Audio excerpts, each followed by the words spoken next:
अभियुक्त राजेंद्र सिंह चांदावत को मानते हुए 21/11/2023 को ब्यावर कोर्ट में तलब किया है, लेकिन उन्होंने मेरी बात को तवज्जो नहीं दिया। उन्होंने कहा कि आपको जो करना है कर लीजिए, हमने तो जो करना था वो कर दिया। आदेश में स्पेसिफिक था कि उक्त जो 20,000 रुपये की पेनल्टी है तत्कालीन लोक सूचना अधिकारी के वेतन से ली जाए। राजस्थान में अब से कुछ महीनों में विधानसभा चुनाव होने और ऐसे में तमाम राजनीतिक पार्टियां अपनी अपनी तैयारियां कर रही हैं।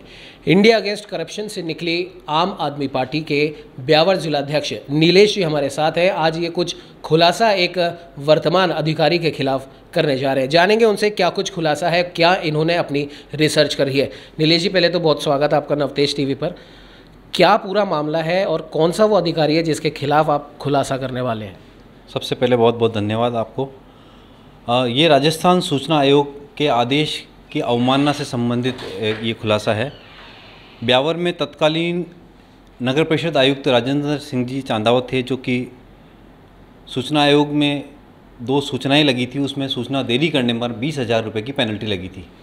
उस पेनल्टी में स्पेसिफिक ऑर्डर था कि तत्कालीन सूचना अधिकारी के वेतन से उक्त पेनल्टी की वसूली की जाए, जबकि तत्समय जो सूचना आयुक्त जो थे राजेंद्र सिंह चांदावत जी, उन्होंने उस आदेश को पलटते हुए उसकी वसूली 2 नगर परिषद के कर्मचारियों से कर ली गई और उसकी वसूली करके वहां आयोग भिजवा दी गई। उसके दस्तावेज मेरे ध्यान में आए और मैंने एक जागरूक नागरिक का फ़र्ज़ अदा करते हुए वहां जो आयुक्त महोदय थे, उसके बाद में जो जब्बर सिंह जी आए थे, उनसे निवेदन भी किया था, लिखित में भी निवेदन किया था कि सर ये आपने वसूली जो करी है वो गलत करी है।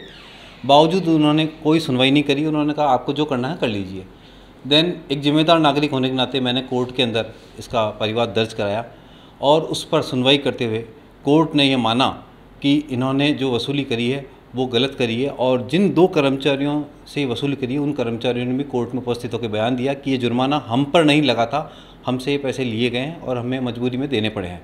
तो उसको कोर्ट ने एक गंभीर कृत्य मानते हुए, और एक ये भी होता है कि लोक सेवकों पर कार्रवाई करने से पहले सरकार से स्वीकृति लेनी होती है, लेकिन यह कृत्य इतना गंभीर था, दस्तावेज, सबूत, गवाह, उन सबको देखते हुए न्यायालय ने यह भी वर्जन दिया कि इसमें 197 CRPC के तहत सरकार से परमिशन लेने की भी आवश्यकता नहीं है और उसको ध्यान में रखते हुए कोर्ट ने इनके खिलाफ कॉग्निजेंस लिया है।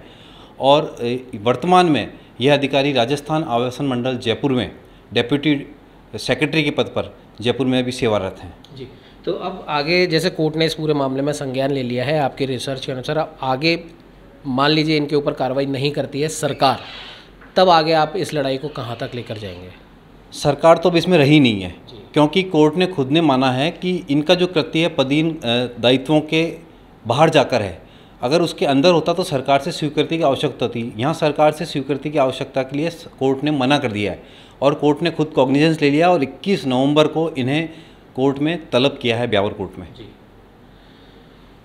ये थे नीलेश जी और साफ तौर पर उन्होंने कहा कि एक सरकारी अधिकारी ने अपने पद का दुरुपयोग करते हुए एक ऐसा कृत्य किया है जो कि हम कह सकते हैं कि न्याय की श्रेणी में नहीं आता है। उसके खिलाफ खुलासा इन्होंने किया है और अब कोर्ट ने भी इस पूरे मामले में संज्ञान ले लिया। अब देखने वाली बात ये होगी कि अब इसके ऊपर क्या कुछ कार्रवाई आगे आने वाले दिनों में होगी।